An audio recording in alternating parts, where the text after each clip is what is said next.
And there we go. Hello, everybody. Today I'm joined by my husband, Sean, and my friend, Marcus, and we are going to be chatting spoilers for Castlevania Nocturne. And Sean and myself did not care for it much, but Marcus liked it at least. So it should hopefully balance out because I did rant quite a bit in a non-spoiler review about it, and I already felt kind of bad about that. So, Marcus, we'll start with overall thoughts, and you can kick it off to kind of tip the Oh man, scales a little. yeah. I'll bring it positive to start. So okay, so I did like it. I think comparatively, and I had just recently watched that the first Castlevania. I call the first one Castlevania, and I call this one Nocturne. That's how me and my brother have been distinguishing it. But yeah, it's Castlevania Nocturne. So comparatively to Castlevania, I don't think anything is going to come in is just going to pale in comparison. Right. I think it's expertly written. I mean, the first 2 minutes of that show is just you get feeling for Dracula and the fact that his wife is gone, and you're really just, oh, he's going to go on this genocidal spree, and you have to like be with him on that. And in 2 minutes, you're like, yeah, no, I get it. Like for me at least, I'm like, I'm cool. Go for it. Like you're pissed. Let's do it. And just that alone, there's a lot of that throughout Castlevania. And there's nothing that ever like hits that level, so to speak. So I think comparatively, I think it stands on its own pretty well. I did like it, but like to compare it to Castlevania, it's not nearly as good. The conversations in Castlevania, especially with Isaac and some of the night creatures that he has about existing and what it means to like reshape your purpose in life and in the afterlife. Incredible writing. This wasn't nearly as well written, but I liked a lot of the character designs. I still enjoyed a lot of the characters as a whole. Some of the dialogue is very cringeworthy. And I agree with, like, I would agree with that if you guys bring that up on the negative side. I get it. But some of it I do think kind of plays into separating itself from Castlevania and kind of being tongue-in-cheek. Especially Richter. But overall, I mean, I liked it as a whole, and obviously the ending was the coolest thing I think I've seen in a long time. Yeah, I audibly started just loudly like, oh my gosh, I can't believe this just happened, because I didn't think they were going to tie it in at all, and I was like, this is incredible. And then in my head I was like, please be the same voice actor as Castlevania. And then he talked like, all right, we're great, this is even better. So I liked it as a whole. I was so fresh because Sean and I don't know that we disagree too much with a lot of what you said. I think it's just the negatives we felt stronger about than you did. Right. But pretty early, Sean was like, he just would turn to me and he's like, I'm not feeling this. I don't like it. And I told him like, well, the first one took a little bit, so maybe I think I turned around and just was like, boo. Boo. Get off the stage. And I was the one that was being kind of optimistic. And I'm like, okay, well, the first... Dude, I was out quick. Yeah. I think it was like after the first episode, I was like, first episode. This is a sinking ship. I don't know if it was... it might have maybe been episode about 2. 2. Yeah, because the first one was pretty introductory. But I was giving it time. We watched about half of it. We took our dog for a walk. We came back inside. And then we started to watch the rest because we're like, let's just watch the whole thing today. And almost immediately when we got back, it switched, where Sean at that point was kind of, he'd already accepted the fact that he wasn't enjoying it as much. So then he's like, all right, my expectations are not being met. I'll just enjoy the pretty colors. And I started to get more and more annoyed, which then entertained him because he was enjoying me being very frustrated. You're like, I was already here. Join me. And I completely agree that I liked the decision to make some distinction between it and Castlevania in tone. I'll do the same thing as you, where I'll refer to the first one as Castlevania and this one as Nocturne. Yeah. And I was expecting it to be different. The characters were going to be different. And I was actually excited about that. I was excited about the different setting and seeing how that was going to play a role in that distinction. The setting's another thing that I don't think it worked. But the dialogue, oh my gosh, some of the dialogue was so bad. But the predictability was pretty rough for me because it was one thing after the next. And I don't mind when sometimes things are maybe a little more obvious as long as the rest of the writing is really great, or I care about the characters, or it feels like you're meant to catch on, but maybe the characters aren't yet because you have additional information they don't. But as soon as the abbot was introduced, I'm like, well, that's Maria's dad. And you can add like literally that's true. That's the first scene thing she said. I was like, funny. The first scene with him. The second that happened, I was like, hey, you know what? I can't believe I didn't see this coming. And it got me. But when it happened, I was like, how did I not see that coming? I should have guessed that. But you like right off the bat, boom, I know. Yeah, soon I was like, so that's her dad, right? Because he seems like he should be way more unsure about her, and also why is he tolerating? Anyway, well, also and then, like the mom was like, he's a good man, and you're like, yeah. As soon as she said that, I was like, yeah, it's the dad. I'm like, can we get to that reveal already? And then when they did reveal it, I started laughing because the abbot's eyes were just darting back and forth. Yeah, and I was like, hey man, play it cool. Like it's okay. So she doesn't quite know yet. Anyway, so that wasn't my favorite. And then with Edouard, when he was taken, I was like, he's gonna be a night creature. And then when he was, I'm like, oh, because Sean, I will let Sean rant about the singing in a second. But as soon as he was shown as a night creature, I was like, is his singing gonna grant the rest of them their humanity and they'll remember who they are again? And then when he starts singing and they start peeking around, I'm like, no, gosh darn it. So I was like, surprise me a little, please. Sure. Sean, you can give overall thoughts, of course, but you should let Marcus know how you felt about the singing. Oh, it'll be in my overall thoughts for sure. Okay. It's just so present. Is it me? Is it time? Yeah.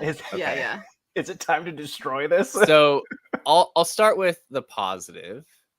I do think the last episode or two were better. Like I thought they got better. But starting with what I didn't like, now that we've gone, I like the end, I guess. The one positive. Yeah. Putting it in France was ridiculous.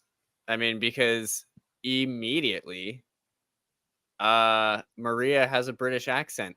Why does Maria have a British accent? Doesn't make any sense. So They're British people that live in France. I'll give you Richter because it seemed like he was American. Right. He was like maybe born in the colonies. Yeah. Okay, fine. I'll give you him. Maria should not have a British accent. Mom is from Russia and has, I don't even know what accent. Like I listened to her and I was like, what is she? It was odd. And then every other character except for the ones that there was one vampire like underling, the guy with like the weird thing. He actually went for the Russian accent. Caller. Like, right. The one guy who was like, wait a second, I'm from Russia. I should try. The rest of them, what? So anyways, that I was already thrown off. And then I hate it being tied to a time and place and not like using that time and place. Like they're like, it's the French Revolution. I'm like, barely. It's not though. Like you had a shot of a guillotine. That doesn't mean it's the French Revolution. Like it's just, I think you said the first one worked because it's just medieval times, you know, like you don't have to like, it could be whatever, you know, like the British accents don't bother me if it's the first one, what was it called? It was with a W. Something. Wallachia.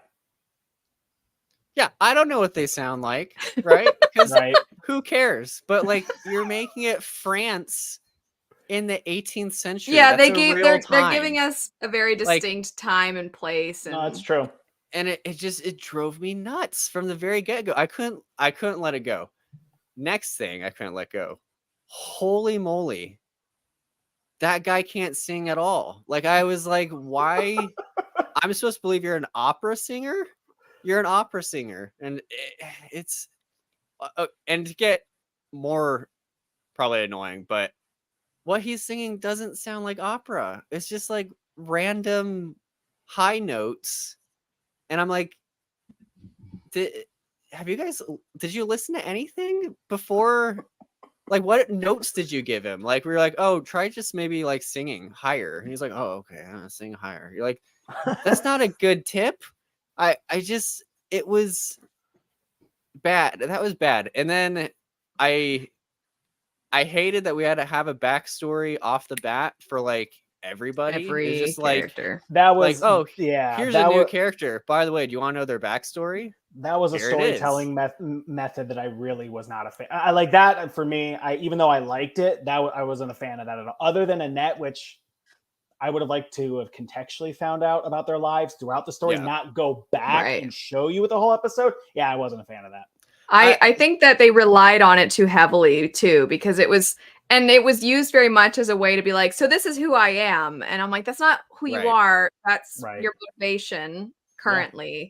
But they would almost tell their story, and then the people that they were with, they're like, so that's my background. Right. And it kind of made sense for, I think her name was Tara, Maria's mom. That made kind of sense because she's cluing them in as to who the villain is. But with the other characters, I'm like, I don't know that we need this many flashback sequences played out in this fashion. Right. And I don't know. I think they tried to cram too much into one season, because I thought Annette's backstory could have been very interesting and engaging and gripping and tragic, but they kind of gave us like the cliff notes of it. Right. And then they're like, by the way, the bad guy got away because he turned into a bat, so she'll get to have her cool moment later in the season. And I'm just like, oh, of course. It was just, I will say, a season. Yeah. To end my rant on a more positive note. Your overall thoughts. My overall thoughts. As soon as Richter got his magic, he was pretty cool. Yeah. Like, I was like, that's some pretty cool magic going on. It was one of the coolest scenes combined with some of the worst dialogue, because because of course the bad guys they couldn't just kill him. They had to be like, so choose your grandpa or, and then they're listing off, they're like, the girl who's like a sister but isn't your sister. And I'm like, oh my gosh, this dialogue is atrocious.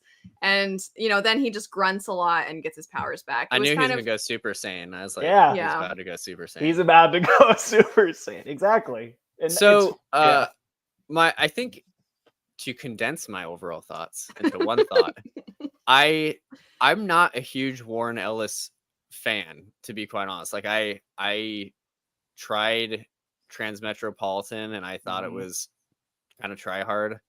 I tried what's this other series? Starts with an I. Anyways, I tried it. I thought it was kind of try hard. Right. But I was like, man, Warren Ellis killed it on Castlevania. I mean, like as much as like he kind of bugs me in some of his other stuff. I mean, the lack of an experienced writer, it seems like, at the helm, I think was kind of glaring. It just seemed like they didn't really know. Not that they didn't know what they were doing, but it seems so surface kind level, of basic. Like they're like, oh, we know some good plot points that you're like, yeah, I mean, they're fine. I described it to Sean as it felt like a CW show, but with a little more cursing and more blood. I didn't realize that was gonna make you so sad. No, yeah, okay. I mean, yeah. So, watching some CW. I mean, I'm a huge superhero fan, so I was like, all right, I'll watch Arrow, I'll watch Flash. Man, can I not get through these? So yeah, when you like CW, you're like, oh no, that's how bad it is. Oh, I did really like that.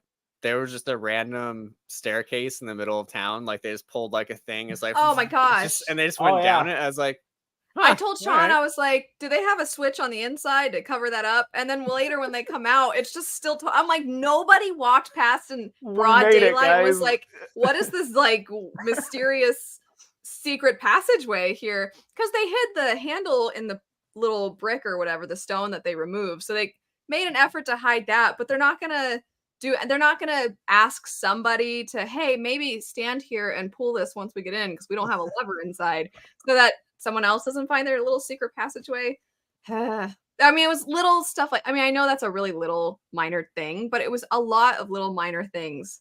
I think the details matter. Yeah, to the overall picture, because I felt like in Castlevania, the details were all there. These little things that contextually they build the world, but they mean a lot to the characters at the same time that make that show, I mean, one of my favorites. So I agree with that. Yeah.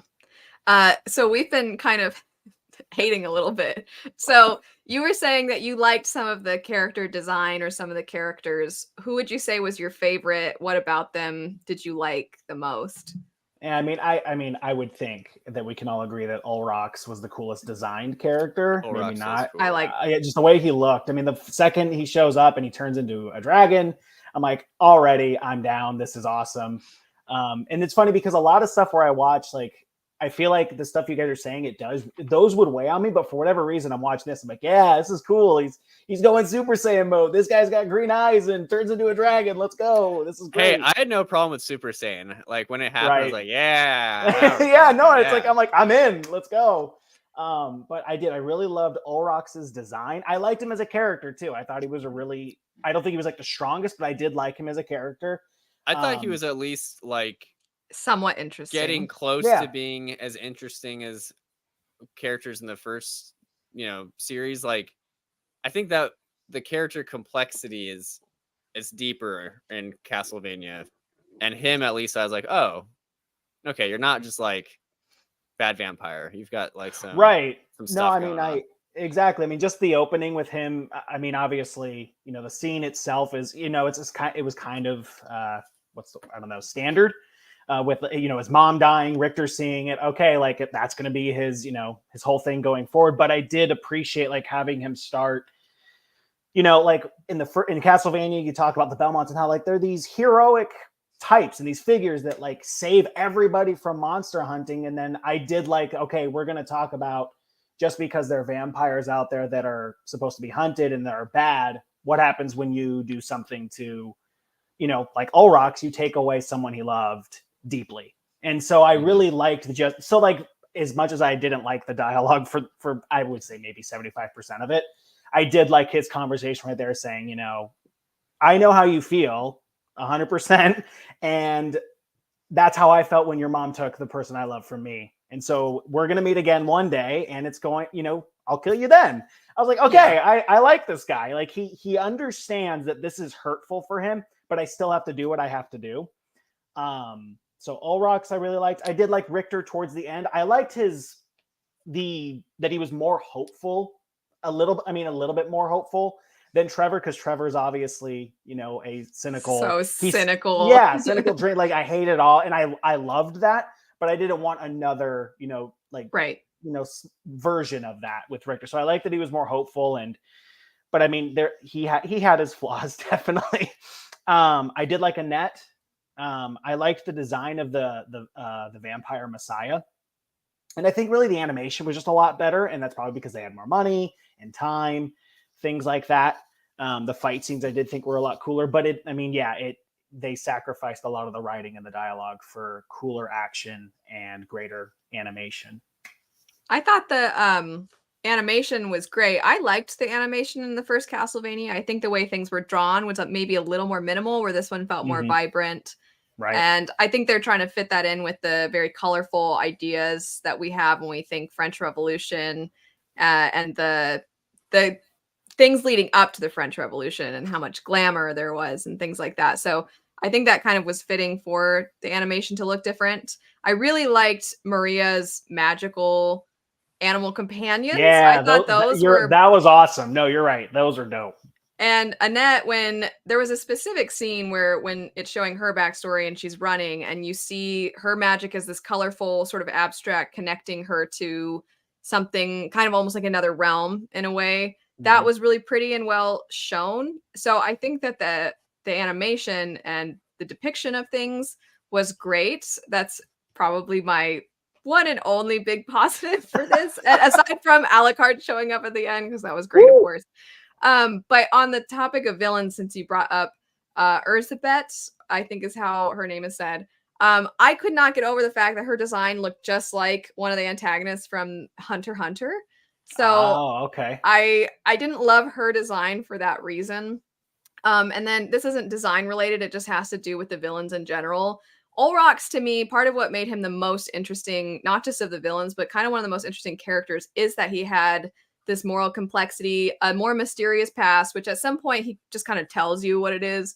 But I still thought there was some more depth to him and there was more layers to uncover as opposed to just being like, here's everything you need to know about him. Okay, let's go. Right, exactly.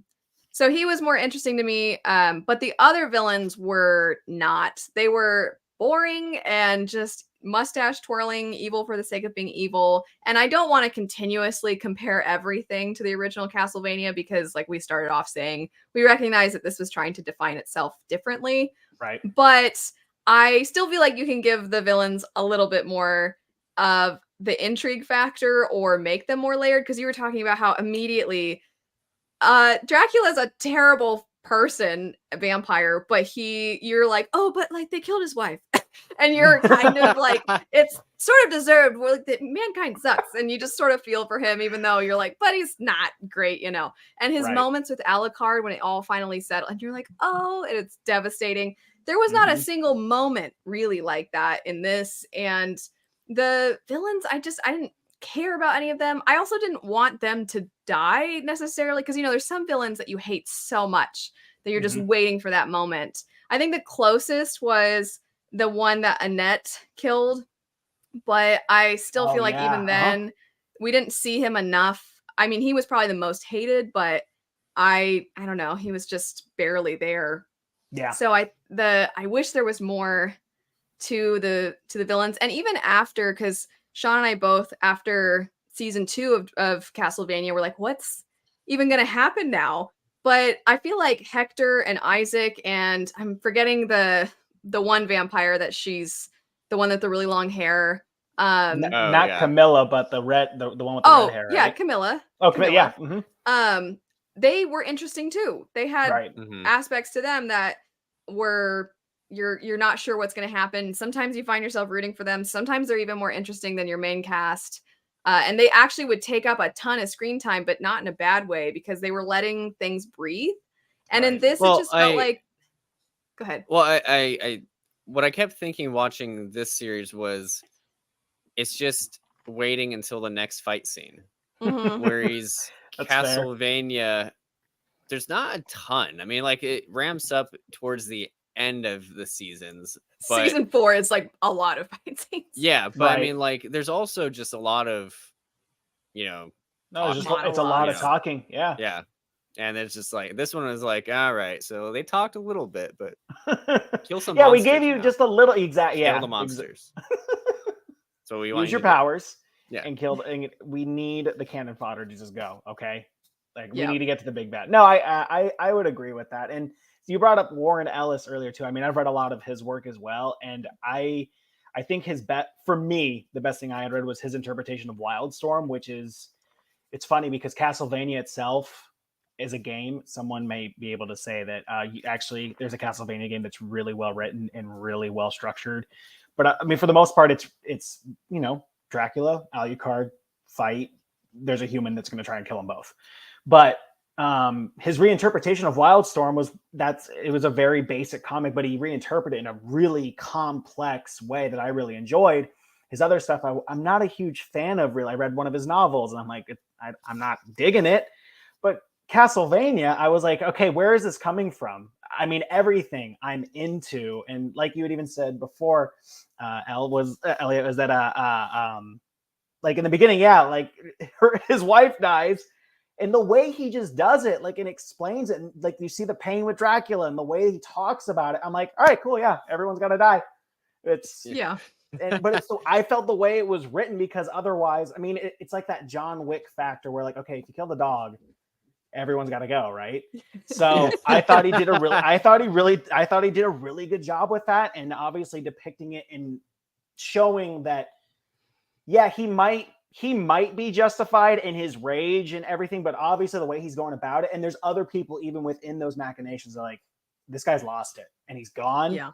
And he's dead. And, you know, Alucard feels that way, but there's even people on Dracula's side are like, I think he's going too far with this. So just everything about that was so much better in terms of writing. The conversations were that much better. And I just agree with you guys there that it's like, yeah, we're just kind of waiting for the next fight scene for this, which I still liked. Yeah.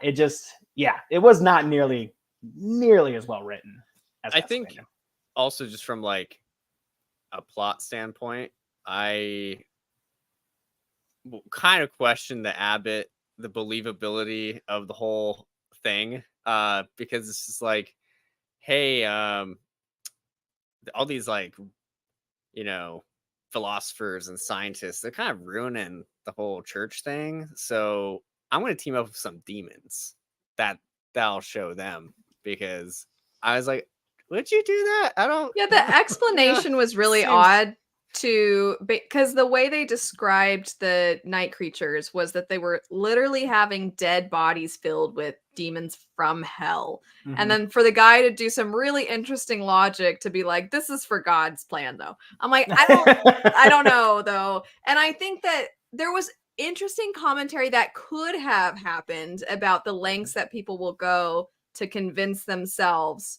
And they tried to have that with the whole idea of like, I'm the ram is what Tara says. And just the whole, like, the almost like blind faith where you're just so confident in what you're doing, even though everyone else can see that what you're doing is wrong, but you're so convinced of it. And especially given that it's a historical setting, because there's a lot of atrocities that occurred in the name of fill in the blank religious element. And so I feel like there was something there that could have been great, but it was like a lot of the rest of the show, it was not enough. It wasn't explored well enough. It was a little too surface level. And I noticed too, so we were talking about the dialogue and how all of us kind of found it a little cringy. It also, nobody really had that much time to talk, because I do think the first one was a little guilty of characters going on these really long monologues. You take that back. Every now and then you're like, this one feels a little pointless. Season 4, some of them I'm like, I feel like they just kind of got in the habit of doing whoa. No, I'm just kidding. But in this one, I'm like, I'll take a monologue, instead of these like tiny little quippy things. The quippy things are fun to show personality here and there, but when that's all anybody's basically doing, except for maybe some of the older characters, but the younger ones, it was like a lot of quippiness. And there was one part where I'm like, was that supposed to be a good dig? Because it wasn't. Because there was a part where Annette is talking about the fact, like, we'll be fine. Because she was kind of stupid and a little headstrong sometimes. Where I'm like, think a little bit, please. But she was like, well, we have magic users here. And she's like, well, at least 3 of us can use magic. And I'm just like, okay. And I'm like, oh, what was that? That was the dumbest little diss. And then, Trevor gets his magic. And then, or I did it again. Dang it, Richter. I said before we started, I'm like, I have to not call him Trevor. Richter finally gets his magic, and then he's like cooler than everybody else. But he has a headband now. He has a headband. Yeah. Maria noticed too. It's pretty cool. She noticed his headband, but she couldn't notice like all the obvious connections to her dad, but whatever. And also, as far as like the logic of the characters, because I mentioned Annette being a little foolhardy in some of her decision making. But Maria just being like, Dad, I'll save you. And I'm like, no, what are you doing? Where she's like, come on, let's go. And then they'll not care at all about anybody else if they mess up. But with that guy, they're like, well, it's the abbot. I'm like, he's literally making demon monsters. Why are we so quick to excuse him? And he does not seem interested in being absolved of his crimes whatsoever. I do have to say, Sean pointed out the funniest thing. So when Maria goes missing, and I think his Mizrak, I think was the guy's name, the one that was like the soldier for the abbot. When he comes to tell them that she's missing, he just like politely knocks. It's like the tiniest little knock. He's like, tap, tap, tap. So you're funny. Like, there's someone there. Like, you guys eating? Maria's missing, and then he's really intense when he says it, but his little knock is so gentle. Right. And he had potential to be an interesting character of like the person, sort of like what you were saying, Marcus, about when the other vampires are even recognizing like, no, Dracula's gone too far. There was that potential with his character, but then he has that dumb line at the end of like, you're just an animal. You don't even know you lost your soul years ago. And I'm like, whatever. I just was so annoyed by that because I'm like, just throwing out these dumb disses for the sake of conflict and something tense between the characters does not make for good development. Or I recognize that sometimes you need characters to say things that are out of line or something like that because it's human nature and it actually tends to make them feel real. But in this case, it just made them all feel like cartoonishly dumb and immature. It was very aggravating to me. Sure. No, I get that. I mean, I feel like this show, you brought it up, or it was either you or Sean that brought up, that there wasn't really a whole lot of time in this series to be able to like take a step back and like either have more talking or just more observation of like everything of taking everything in the moment, the where we are, what's going on here. It's all crazy, even though we all have magic powers and stuff, that there's never a moment for it to really be quiet and understand. There were a couple. I feel like maybe when the show would open or an episode would open, you'd have a moment there, but throughout it wouldn't give you some time to like, let's reflect or talk about some of the things that are going on in their head. But also to that point, they would tell much more than they would show. And I thought Castlevania, again, not trying to compare it, but Castlevania was I felt much more about showing you about like how a character is, as opposed to like, hey, I am this person and conflict is here because I don't like you anymore. It was already there and it was shown, as opposed to like telling you verbally or giving you exposition about it. I told Sean what I thought was one of the better scenes in the show was after Richter runs away from Allrox. When the next episode starts, the whole intro is just him crying. And I'm like, that was one of the best scenes so far. I agree. Like, it showed the difference in a Belmont being like, oh yeah, I'm this, hero that's going to take on everything because that's how we are.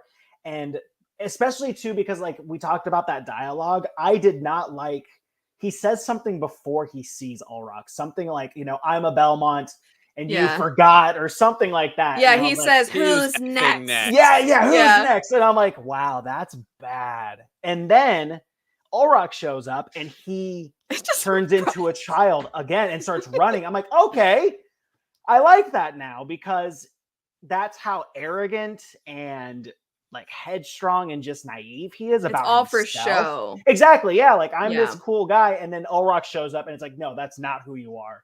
You're terrified. You're still a kid. And that image is still with you to this moment. You just had to remember it. And so I really did that. Even though I didn't like the dialogue too much, that made me mad. And then I was like, okay, cool.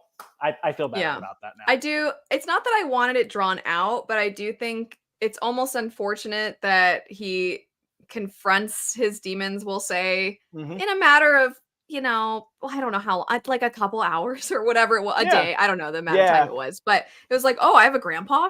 And then his grandpa's life is threatened. And then he realizes like, I have people to live for. And then now he's awesome again. I think the grandpa was pretty pointless too, though. I was like, do we need him? I was thinking like, about that. And I was like, yeah. Did we? Because as soon as sorry, go ahead. No. I was just gonna say, as soon as he was shown, I was like, oh, is this another daddy reveal? Because it was the same episode where they revealed the abbot, and I was like, we gotta have all the patriarchs know now. Show up now, yeah. But he really, he was just there to be like, I've lost a lot. And then okay. I mean, yeah, and actually now that you say, I feel like whether it's a great reason or not, I think it was that it was to try and have that Trevor mentality of like, look, it doesn't matter. Because you saw it in Castlevania where they became the heroes in season 3. And it's like, yeah, we're saving these people, but for what? Like, some of these people are awful. Yeah. But so like with the grandfather, he's like, it doesn't matter who you fight, what you win, or what happens. There's always a next thing. It's going to end anyway. So might as well just drink up and enjoy the show, basically. But it gave that difference for Richter to be like, no, there is something to fight for. There are people to fight with and fight for. Whether that was great and really well executed, that's a different argument. But I'm like, I guess that is why he was there. What if Richter's just like, you're right, Grandpa? They just sit and drink. That would have been. I would have loved that. Like, someone has to like drag him back, and he's like, yeah, you know what? This is terrible. I hate this. You leave him alone. That's my grandson. That could have been interesting if they had if they'd had more time to just let him. It wasn't enough. Wallow. Right. Yeah. Let him wallow for a while and have him get on your nerves a little bit of like, because he got on. I think he got on people's nerves for just having this like, I'm so cool, and then being very reverting back to childhood, and then all of a sudden I'm really cool again, except for actually I am. I'm not just doing it for show. And it came across kind of whiny, I think, for a fair amount of people. Whereas if he had more time to kind of wallow, and then you really start to get frustrated with him, but then it I think would have been that much more monumental and meaningful when he does realize, like, I can't let people go just because I want to sit here and drink all day. Right, to overcome that. Yeah, because it didn't feel... Because to me, it was kind of like, you've never been in danger before to the point where you're like, oh no, I don't want to die. Because if that was the case, if that's all it took, there should have been a moment long before. But like you're saying, maybe the catalyst was seeing Grandpa and being like, I don't want to turn out like this guy. Plus, the writing for the grandfather and his reason for being absent, I'm like, what is the point of this? It was just kind of like, I'm around, but like a couple miles away. And I was telling Sean, because he also he talks about how he hunts vampires from time to time. And I'm like, okay, so there's 2 Belmonts in this small area, and they haven't heard of each other in all of Richter's, because he says at the beginning to the abbot, like, oh, it used to be only this many, and now it was that many vampires in one night. And it used to be, that many in a month or a few months or something. So he's obviously been killing vampires here and there for a while. So I'm like, I feel like you guys would have heard about Grandpa Belmont being around. Some point. Yeah. No, that's fair. Richter and Maria, I'm like, you know what? You two really do seem like siblings, because both of you only have a couple brain cells and you share them between the two of you. Because I don't know how you don't put things together when it comes to the people in your family, I guess. They're in that little bubble, They want it. They're just enjoying Tara's food. Yeah. The mother who's not his mother. Yeah. Just living with the sister who's not his sister.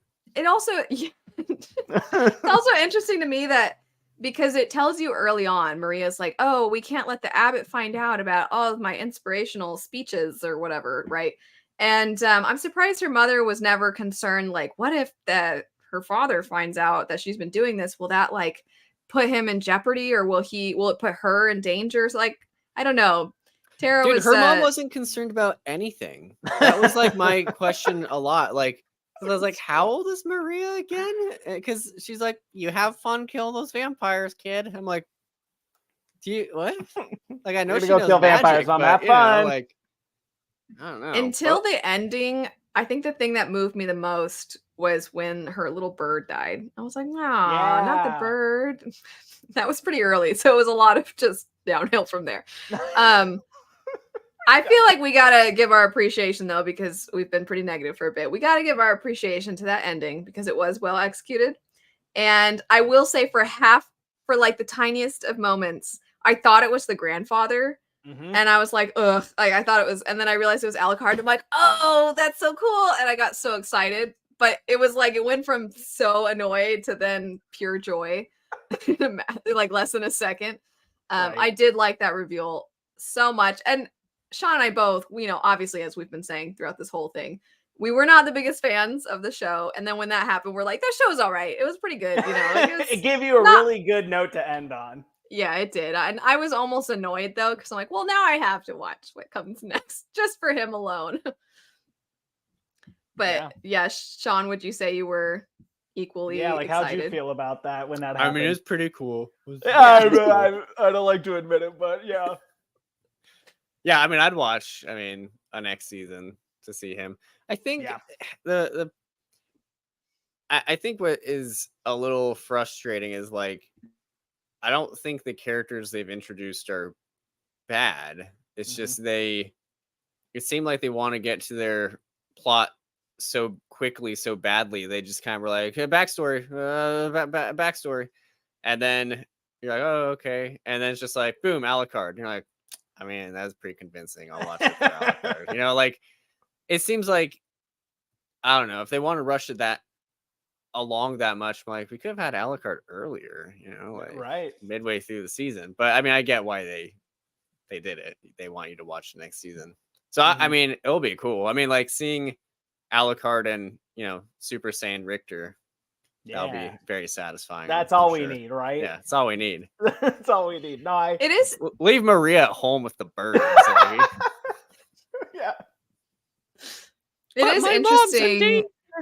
mind. It is interesting though when Richter says, "We thought you were just a myth," or however he worded it, where I'm like, that's kind of interesting that he's not actually known to be alive that much, so he must just be hiding out. He must most be of the chilling time. out a lot. It It's was like, funny when he's like, "I hope yeah. I'm not late," or whatever he said. I'm like, "You're pretty late, man. You probably should have shown up much earlier, both for the sake of the world and also for our entertainment, because it would have helped a lot."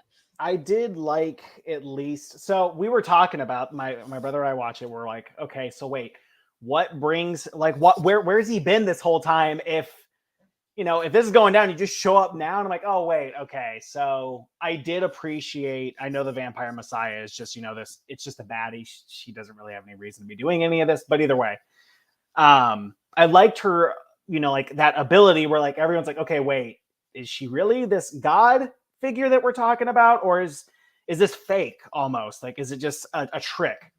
And being able to blot out the sun and give like eternal night, I'm like, okay, that's really cool, because she's still killable. She's still a villain that could be beat, but that is obviously a huge advantage for vampires as a whole.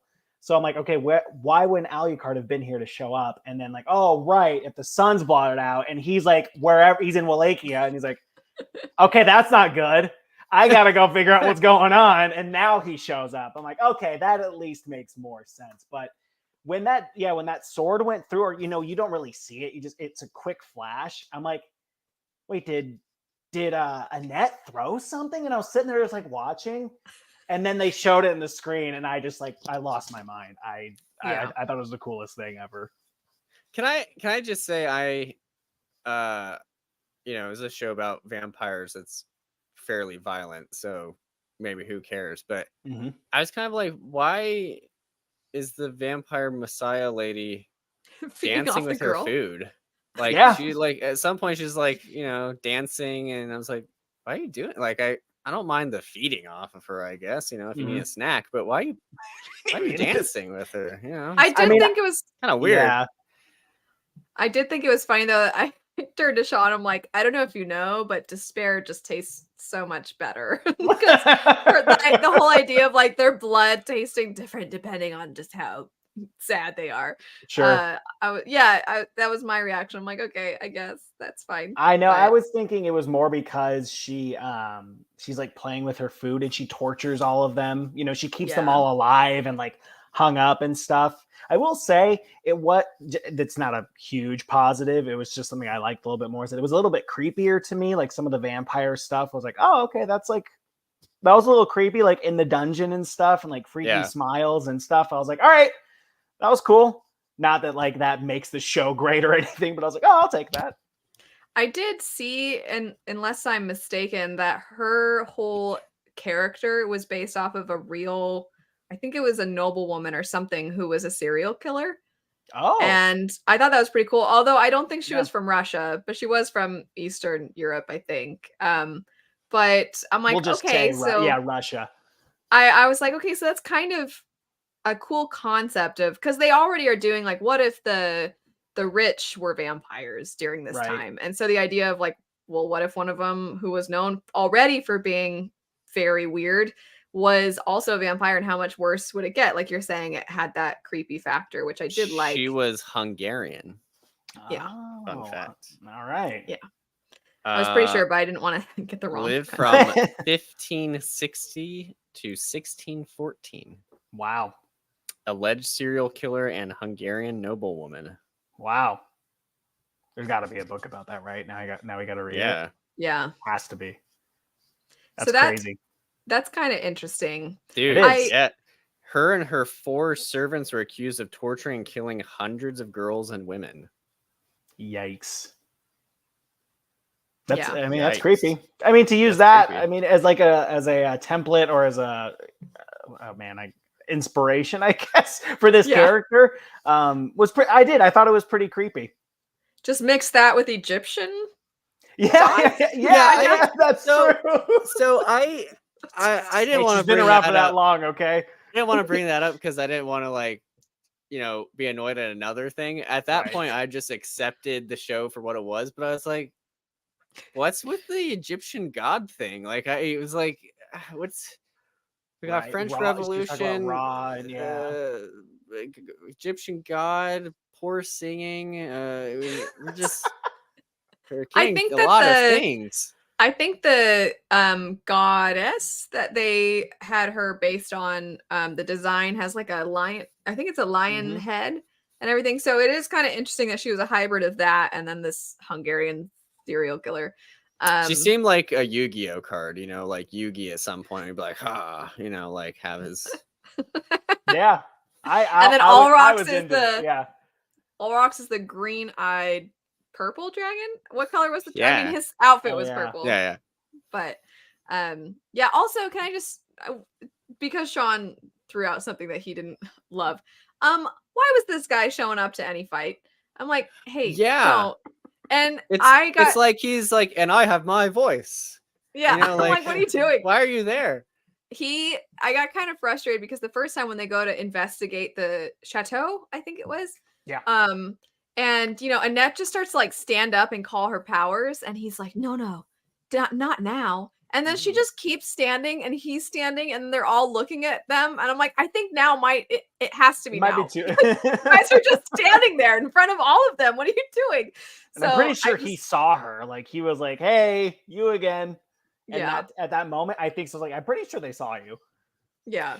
It was. Yeah, I just felt bad for the guy because, like, okay, magic user, trained on a whip thing, magic user, singer guy, you know, like it's not quite with a sword. Not quite there. He did have a sword. Yeah, I don't know if I would trust that just against all the, I don't know, all the vampires. I also didn't realize was this in the original with how susceptible they were to crosses? Was that as strong in the original as it was in this? I thought it was like tried once, but it didn't work. Like, does it just depend on like the strength of the vampire or something? I think so. Yeah, like I want to say because I watched it recently and I feel like someone did try, and they were like, yeah, that's funny. You know, like that wouldn't work on me, that kind of thing, because it's more of a belief thing as opposed to like, you know, yeah, God is really going to come after me. That kind of thing. Because I was a little surprised that he was able to be killed. He didn't just like trapped. duck under, like yeah. When he turned into a bat, he was so disoriented he couldn't get through. True, definitely. I thought about that too. I was like, hey, I think he could slip through if he were if you just turned into a bat right now. I did like their conversation, like there at that moment, but yeah, like those little things there, I was like, eh. I will. Okay, I liked it until there's a couple different scenes when the vampires are basically about to die, where they just start giving you like exposition. Right. And there's one time where Richter even like there is that cheeky. He's like, it was very convenient of him to tell us. I'm like, okay, so one time you can have a pass, especially when you're a little self-aware of, okay, yeah, it's a convenient way for the audience to find out. But then to do it multiple times, I'm like, okay, you can't keep doing it because unless you have them break the fourth wall and be like, did you catch that? I'm just like, that's not, you can't keep doing it that many times. Right. No, it's true.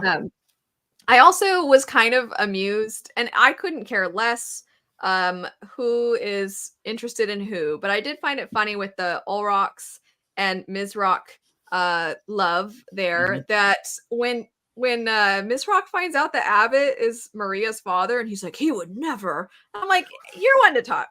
You know, like, no, yeah. Scandalized right now. I thought this. Yeah, it's true.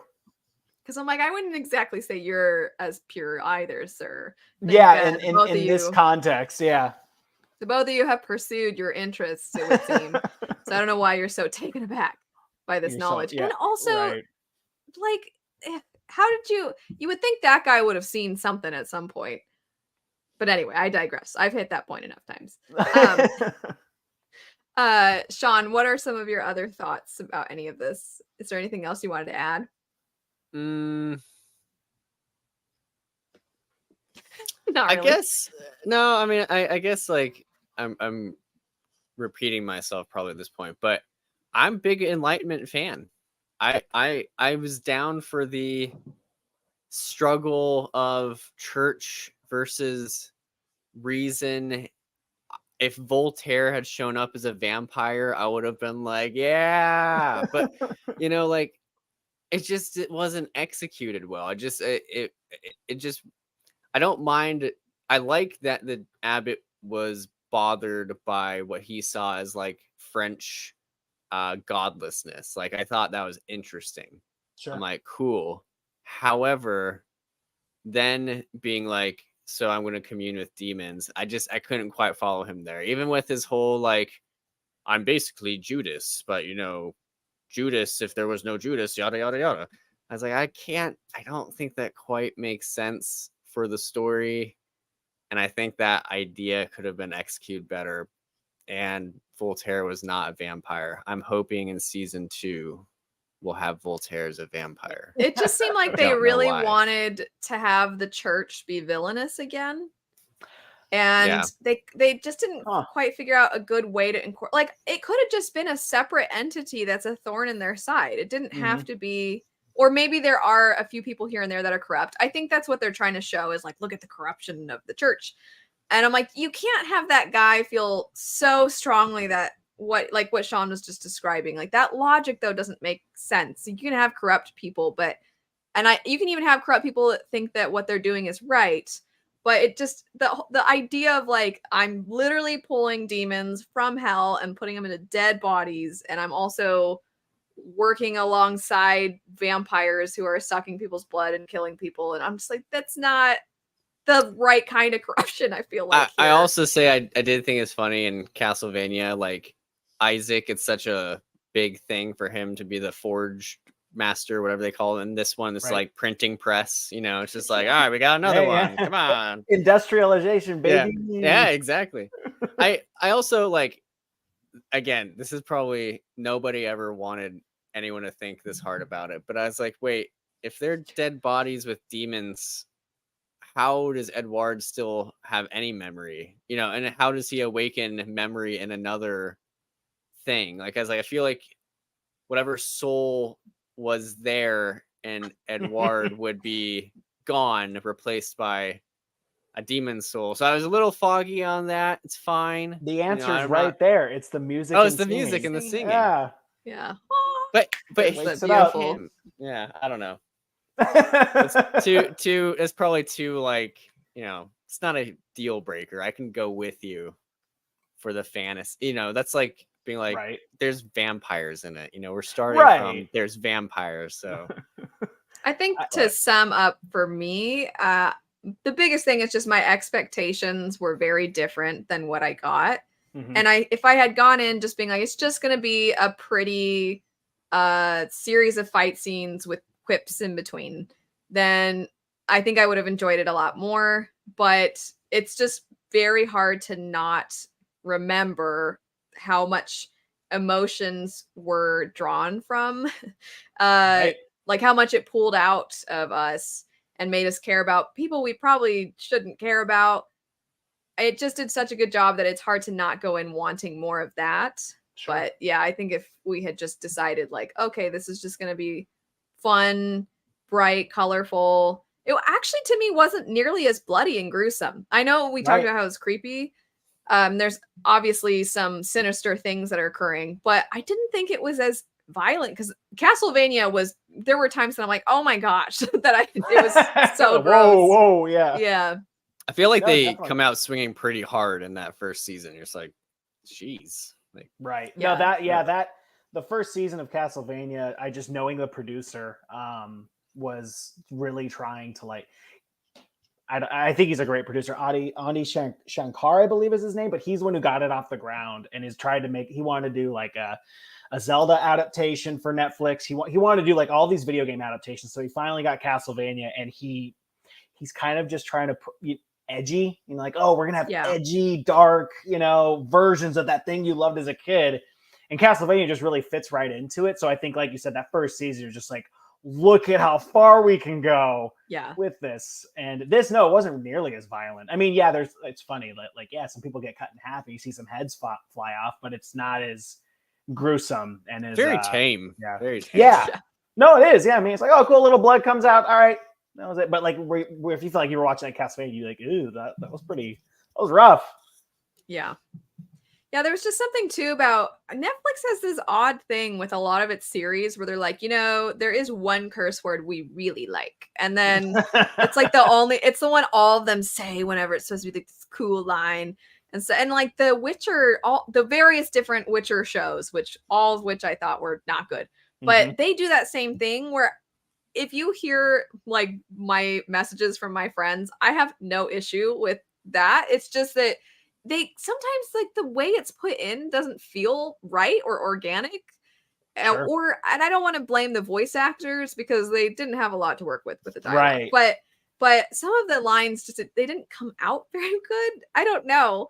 But it did kind of, this one to me felt like it was more try hard in some ways than the other one. I think the other one was establishing like just how kind of apocalyptic and awful the world was, whereas this one it was more like, see, our characters are edgy, right. And I don't know, it just didn't have the same effect. Interesting point. I think the first season especially, but apocalyptic is a good word because like you saw like just random townspeople eat it, giant monster gets them, vampire gets them, someone. I don't feel like in this one, like, it presumably things are not going great there towards the end, and you see some people are like, the moon, scary, but there's, aside from like our core characters, the people in the town don't seem super concerned, with like what's going on. Like they're like cheering when Elizabeth comes in, right? Yeah, which that was kind of odd, but I guess they had been like prepared to like her because of the abbot, right? So I guess I kind of see that. Anyways, right? But yeah, and then they were like, "Boo!" when they're coming out. Yeah. The first one with Dracula, though, like everyone is like losing their minds. Yeah, and you see like families. You see the devastation with regular people. Yeah, it's like, whoa, yeah, no, absolutely. I feel like a lot of this show, and maybe it's my brain being able to trick itself and stuff, like I liked a lot of the ideas. I actually thought the setting like was a good idea, but they didn't actually execute on it well. Like I'm like, there's clearly a lot that we can use here. And so I think when I like watched the first 4 episodes, I was like, oh yeah, I like it so far. And I was like, they're bringing up, the French Revolution and that dichotomy between the rich and the poor, but they never really capitalized on it. I liked the idea, or the idea of trying to, because in Castlevania, the church is really the bad guys. Like, church is bad. The popes, they're all terrible. And in their trying to do the right thing, they brought forth these demons and stuff. And, they're still the bad guys. I liked the idea of making the abbot or, the church like, look, we're trying to do what is the right thing for everybody in this way. But I agree, it wasn't really executed well enough there really wasn't enough time, or they sacrificed some other storytelling methods and some other things, and it hurt, the setting and the abbot's purpose. And there's a bunch of things, like I loved the ideas that they were going to try and go with. Yeah. I do agree that a lot of them weren't really executed as well as they should have been. Whereas I felt Castlevania, I mean, like almost every, I don't think you can, like, I think if you ask Warren Ellis, hey, can you go and do another thing again and just basically do that? I don't think he could replicate it. Like, I think it's nearly impossible. I think it's that good. I mean, you described it when we messaged each other as lightning in a bottle, that it was just kind of this interesting mix of things coming together. I think part of what helped with the, I guess, realism factor of the church being a villain in the first one is that a lot of what they were doing were things that they actually did in history. Right. And with this one, they don't actually summon demons into the bodies. Vampires have fled out, so yeah. I mean, maybe they did. I don't know. Yeah. So I think it just was harder to make that leap. But I agree completely. Like, so much of the ideas were there and it had so much potential that I just don't think it quite reached. But I'm hopeful because the first 4 episodes, which were, I think, the first season of Castlevania, I did not think they were great. I was very hesitant to keep going. It wasn't until that second season that it really, I thought, turned around. But those first few episodes, I thought, I'm like, okay, Trevor's like a drunk and he's gonna become a hero, I guess, reluctantly. And then I just thought the way it was going, I'm like, it was so violent too that I was like, I don't know, because like you said, they were immediately establishing like we're dark and gritty. But once it kind of got past that, I thought it was great, and I'm so glad that we kept going. With this, it's just not reached that point yet. So I really hope that we get another season and that it's exceptional. And then I can just tell people like the first season's not great. You just got to get through that first season, but everything else, no, exactly. I mean, it's not like it's an enormous amount of time commitment for those. Like we all like to read, and that takes so much more time than sitting and being like, "Oh, look at them killed these vampires." No, when you brought this up, I was like, I'll watch like the first couple of episodes again just to like refresh my memory because I watched it when it came out, and it doesn't take a ton of time, but it was. I do hope because now, I mean, talking about it, there are issues that I have. Clearly, the negatives don't like outweigh like the silly positives that I feel like I have. But it does now concern me that if you're bringing in Alucard, which they did, he has to be, he has to be as good as he was because that him as a character, not even just that show, but him as a character is one of the coolest and like well-developed characters. We have to go into the whole thing, but he has to be. It has to continue down a good path. So now I'm concerned that in season 2 are they going to keep kind of? You got to make sure. It reminds me. I don't know if anybody will catch this or will know what I'm talking about. But as a kid, I played the game Onimusha. I don't know if that's how you say it. And I thought it was great. And then there were sequels that I'm like, where's the guy from the first one? Is this a guy from the first one going to show up? And in one of the games, he does just like show up and I'm like, oh my gosh, it's him. And then I feel like they didn't elaborate at all on like what happened after the end of the first one. Where has he been? How did he survive? He just showed up and he was there. And I'm like, I mean, I was pumped for this and it was such a letdown. And that I was very young. So my memory is foggy. And if anybody catches this reference, they're like, no, actually, eventually they do tell you, then that's fine. But that's what I don't want to have happen. What you're describing with Alucard too. Like, I don't want him to show up and then just be there and make vague references to the first one so we can all be like, I know what he's talking about. I don't want it to just be like that. Use him, develop him still. There's more to tell. So he's sad. All his friends are gone. There's a lot all the time. Come on. Sulk. Yeah. We can sulk. Yeah. I just want to say for the fact checkers out there, Voltaire would already been dead for 10 years. 10 years. So I was a little off. Voltaire's already dead. So we can still bring him in. Because I was like, yeah, I know he hung out with Benjamin Franklin in France. But can we bring Voltaire into this? But I think he's already. If he is a vampire, it won't matter. Exactly. That's true. That's true. Maybe he can be a night creature. Before. Yeah. He can be a night creature. Just make sure he doesn't sing so that Sean doesn't. Well, Edouard singing is going to remind Voltaire. True. And then he'll be able to be present again. And then he'll spread his messaging and. Maybe will not choose the Abbott at all. The Abbott will not be pleased. Like, maybe this is too positive to think of, or too positive of a question. But do you think because of in Castlevania, Isaac talking to that like fly night creature and having him try and remember who he was before he became a night creature, he eats the berry and is like, "Whoa! Like I do remember something." Do you think the Edouard night creature arc kind of ties back to that at all, or do you think it's just like they just wanted him to sing to try and show the humanity that night creatures could have? I think that was all it was. All right, I do want to say I did like his character design quite a bit. Oh, I thought the hands, I thought the designs of so many of these characters, and like just creatures and stuff were really cool. But yeah, I just didn't like that the one vampire had pink hair. Everything else I thought was fine about her, but I was like, why is her hair pink? Oh, I thought it. And she has those, I was like, let's go. Yeah. She has the heels without the heel, Yeah, it was so over the top to me that I was like, okay, like it felt like they knew what they were doing there. It's like, okay, it's over the top. It's way over the top. And she's the only one that's like that. Yeah. I was okay with it, but I mean, it did obviously stand out. Her and her like Russian buddies all had their like BDSM attire though. Oh yeah, I forgot about that. They had some fun in the dungeon on and stuff. Yeah. Yeah, exactly. Well, on that fun note. Was there anything else that either of you had to add? Because I think I probably said plenty. You guys are good. Yeah. Sean's yeah.